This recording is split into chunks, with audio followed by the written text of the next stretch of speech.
एक समय की बात है। पालमपुर गांव में राहुल, रतन, नीरज और सागर नाम के 4 भाई रहा करते थे।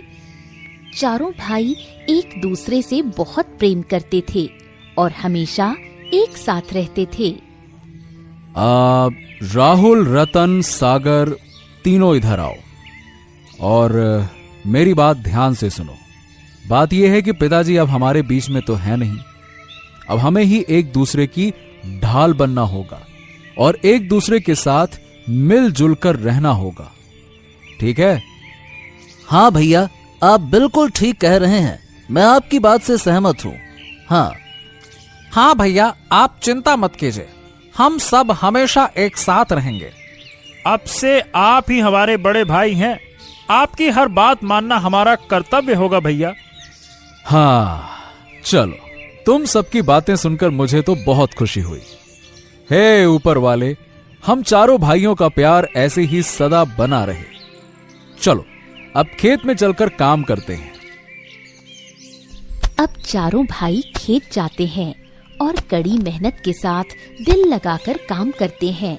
इसी बीच गांव में रहने वाली सावित्री नाम की एक औरत उनके पास आती है। अरे ओ नीरज, तुम सब इतनी कड़ी धूप में क्या कर रहे हो?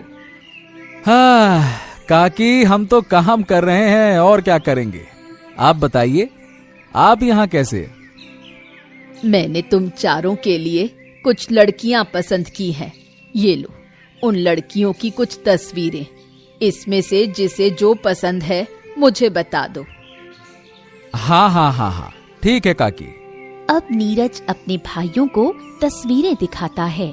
चारों भाइयों को एक ही लड़की पसंद आती है। काकी, हम चारों भाइयों को तो एक ही लड़की पसंद है। अच्छा, ये तो नंदिनी है। अगर तुम चारों इसी से शादी करना चाहते हो तो मैं इसके माता पिता से बात करती हूँ। हैं? काकी, क्या ऐसा संभव है? हाँ, क्यों नहीं। आखिर द्रौपदी के भी तो 5 पति थे, तुम लोग तो फिर भी 4 हो। इतना कहकर सावित्री वहां से चली जाती है।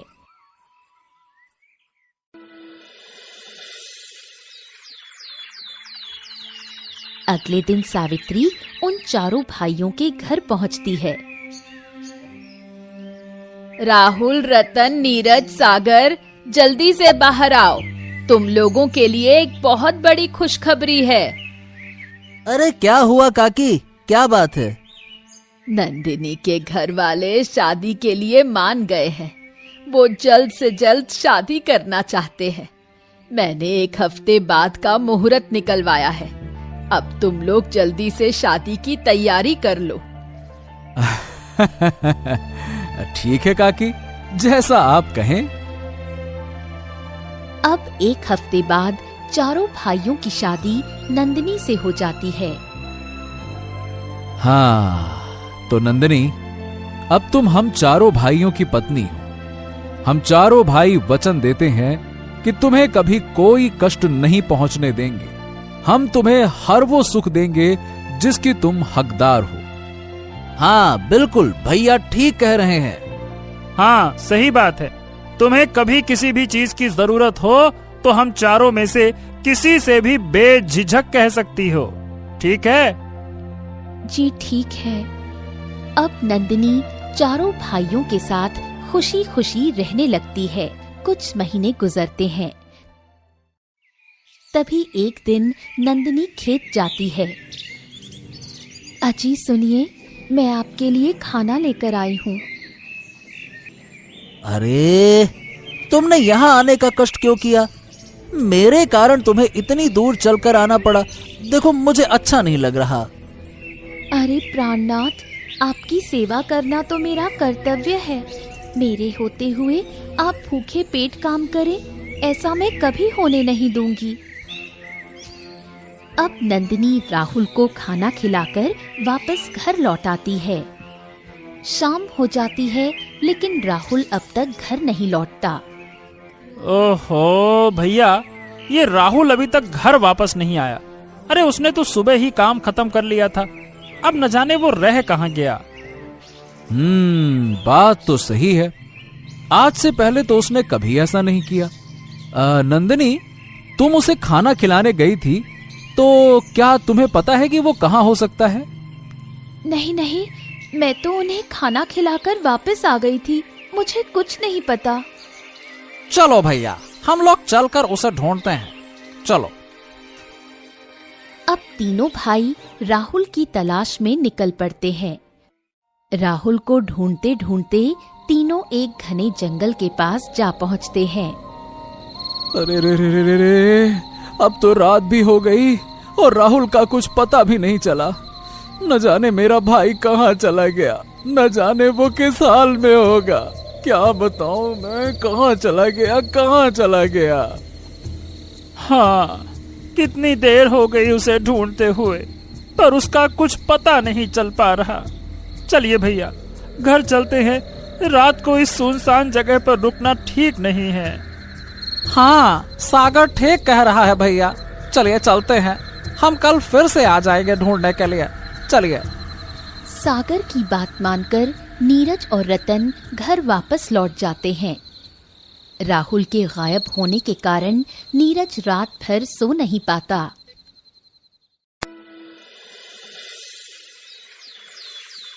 हाँ, रतन सुनो, तुम नंदिनी के पास रुको और मैं और सागर राहुल को ढूंढने जाते हैं, ठीक है? अरे पर भैया, मैं भी आपके साथ चलता हूँ ना। अरे नहीं नहीं नहीं नहीं नहीं, बिल्कुल नहीं रतन, हमें न जाने कितना समय लग जाए, और यहाँ घर पे नंदिनी अकेली भी तो है, उसके साथ भी किसी एक का रहना जरूरी है, समझ गए? हाँ ठीक है भैया, जैसा आप कहें। अब नीरज और सागर राहुल को ढूंढने चले जाते हैं। इधर नंदिनी रतन के साथ घर पर होती है। अजी सुनते हो, खाना गरम है, आप बैठो, मैं खाना लेकर आती हूँ, फिर साथ मिलकर खाते हैं। हाँ नहीं नंदनी नहीं, मुझे भूख नहीं है। अरे जब से मेरा भाई गायब हुआ है, मेरी भूख प्यास सब गायब हो गई है। अरे आप चिंता क्यों करते हैं, वो जल्दी ही मिल जाएंगे, ऐसे भूखे रहने से तो वो मिलेंगे नहीं। चलिए खाना खा लीजिए, वरना मैं भी नहीं खाऊंगी। हाँ अच्छा ठीक है, मेरे कारण तुम भूखे रहो, ऐसा कैसे हो सकता है, चलो खाना खाते हैं। रतन ये कहकर अब खाना खाने लगता है। इधर नीरज और सागर राहुल को ढूंढते हुए कभी नदी किनारे तो कभी पहाड़ों की तरफ भटकते हैं, लेकिन उनको आज भी राहुल का कुछ पता नहीं चलता। हाँ, ये राहुल आखिरकार बिना बताए जा कहां सकता है? उसने पहले तो कभी ऐसा नहीं किया। समझ नहीं आता कहीं वो किसी खतरे में तो नहीं है। भैया सुनिए सुनिए सुनिए सुनिए, क्या आपको कुछ सुनाई दे रहा है? हैं? हाँ हाँ हाँ हाँ हाँ हाँ हाँ, जैसे कोई मंत्र पढ़ रहा हो, है ना? पर इस जंगल में कौन हो सकता है? चलो चलकर देखते हैं, क्या पता वहां राहुल हो। चलो। नीरज और सागर पास जाकर देखते हैं तो पेड़ के नीचे एक साधु बाबा तपस्या कर रहे होते हैं। अरे ये तो एक साधु बाबा हैं। चलो चलो चलो चलो, यहाँ से चलते हैं, हमें इनकी तपस्या भंग नहीं करनी चाहिए। चलो चलो चलो चलो। हाँ भैया, आप ठीक कह रहे हैं, चलो चलो। नीरज और सागर जैसे ही वापसी के लिए अपने कदम बढ़ाते हैं, वैसे ही साधु बाबा कहते हैं, रुक जाओ बच्चों, तुम दोनों यहाँ इस जंगल में क्यों भटक रहे हो? क्या तुम लोगों को कोई परेशानी है? नीरज साधु बाबा को सारी बात बताता है। तुम्हारा भाई कहीं गया नहीं, बल्कि उसे कैद किया गया है। कैद? क्या? पर साधु महाराज, ऐसा कौन कर सकता है? मतलब हमारी तो किसी से दुश्मनी भी नहीं है। ये काम किसी और का नहीं, बल्कि तुम्हारी पत्नी का है। क्या? ये आप क्या कह रहे हैं बाबा जी? भला वो ऐसा क्यों करेगी? क्योंकि वो कोई इंसान नहीं बल्कि एक चुड़ैल है, और वो आने वाले पूर्णिमा में इंसानों को खाकर अपनी भूख मिटाती है, समझे? नीरज और सागर ये सब सुनकर दंग रह जाते हैं। ओ, तो बाबा अब हम क्या करें? मतलब उस चुड़ैल से कैसे निपटें? हमारा एक और भाई उसके साथ घर पे है, ये तो बड़ा संकट हो गया बाबा। चिंता मत करो, निश्चिंत रहो। आओ मेरे साथ, आओ आओ आओ। अब नीरज और सागर दोनों साधु बाबा के पीछे जाते हैं। बाबा जी, आप ये हमें कहाँ ले आए हैं? एक तो ये जंगल सुनसान है। हाँ, बस तुम दोनों यहीं रुको। खुल जा सिमसिम, खुल जा सिमसिम। साधु बाबा के इतना कहते ही पास के पेड़ में एक दरवाजा खुलता है और उसमें से आवाज आती है। कहो, क्या मदद चाहिए? कहो नीरज बच्चा कि तुम्हें उस चुड़ैल को मारने का हथियार चाहिए। हाँ हाँ हाँ हाँ, अब हमें उस चुड़ैल को मारने का हथियार चाहिए, कहाँ मिलेगा? चुड़ैल को जादुई शस्त्र से मारा जा सकता है। अगर तुम्हें वो जादुई शस्त्र चाहिए तो मेरे एक सवाल का जवाब देना होगा। हाँ, सवाल का जवाब, ठीक है, मैं तैयार हूँ, पूछो जो पूछना है। हाँ, तो बताओ, ऐसी कौन सी चीज है जो बिना किसी शस्त्र के लोगों के दिल पर वार कर सकती है? हैं? अब भला ऐसी क्या चीज हो सकती है? हाँ हाँ हाँ हाँ हाँ हाँ, जुबान। जुबान से निकले बोल लोगों के दिल पर वार करते हैं। हाँ हाँ, सही जवाब। ये लो जादुई शस्त्र, इसे उस चुड़ैल के सीने में उतार देना, वो मर जाएगी। जाओ। हाँ, धन्यवाद बाबा जी, धन्यवाद। आप न होते तो हमें ये बात कभी पता ही नहीं चलती कि हमारी पत्नी एक चुड़ैल है। कोई बात नहीं बच्चा, कोई बात नहीं। अब तुम लोग जाओ और अपने भाई को बचाओ, जाओ। पर बाबा जी, हमारा भाई राहुल, वो कैसे मिलेगा? रात के आधे पहर को चुड़ैल अपने घर जाती है, उसी समय तुम लोगों को उसका पीछा करना होगा। तुम्हारा भाई तुम्हें उसी के घर पे मिलेगा, समझ गए? हाँ हाँ, बिल्कुल ठीक है बाबा जी, अब हमें आप आशीर्वाद दीजिए। अब सागर और नीरज वापस घर लौट आते हैं। अजी, मैं तो लुट गई, बर्बाद हो गई। रतन भी राहुल की तरह गायब हो गए हैं। क्या? रतन गायब हो गया? ठीक है ठीक है ठीक है ठीक है ठीक है, तुम चिंता मत करो, सब ठीक हो जाएगा। हम दोनों अपने भाइयों को जरूर ढूंढ निकालेंगे, निश्चिंत रहो।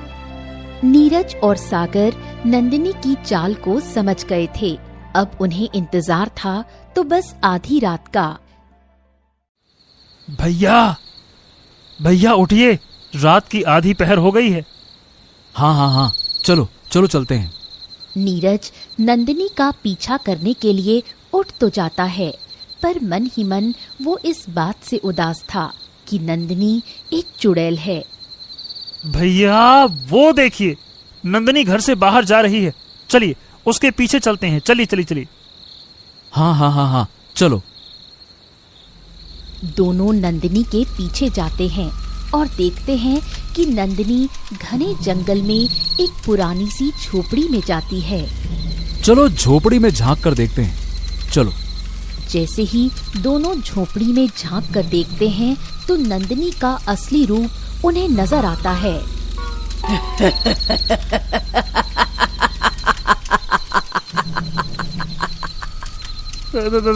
भैया, ये तो अपने असली रूप में आ गई। बाबा जी ने तो सही कहा था कि ये एक चुड़ैल है। ये तो कितनी भयानक है। यकीन नहीं आता कि आज तक हम इस चुड़ैल के साथ रह रहे थे। भैया, ये क्या है? सागर, वो देखो, हमारे भाई राहुल और रतन। चलो उन्हें छुड़ाने चलते हैं, चलो। अब दोनों भाई झोपड़ी के अंदर जाते हैं। तुम दोनों यहाँ कैसे आए? तुम्हारा पीछा करते हुए आए हैं। तुम्हें क्या लगा कि तुम्हारा सच हमें कभी पता नहीं चलेगा? हाँ? तुमने हमारे प्रेम का नाजायज फायदा उठाया है। हम कभी सोच भी नहीं सकते थे कि तुम एक चुड़ैल निकलोगी। छोड़ दो मेरे भाइयों को और चली जाओ हमारी जिंदगी से। ऐसे कैसे छोड़ दूं? अब तुम लोगों को मेरी असलियत पता चल ही गई है, तो मैं तुम लोगों को भी कैद कर लेती हूँ।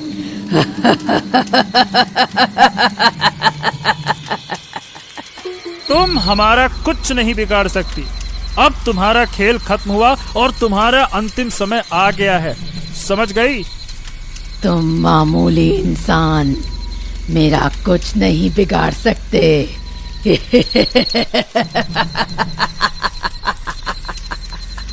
अपने भाइयों की जान हम अपनी जान देकर भी बचाएंगे।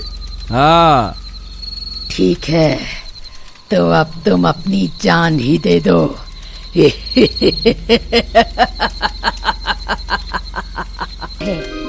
भैया, ये लो जादुई शस्त्र, मार दो इस चुड़ैल को। लो। नीरज बिना देरी किए जादुई शस्त्र चुड़ैल के सीने में उतार देता है। ये क्या किया?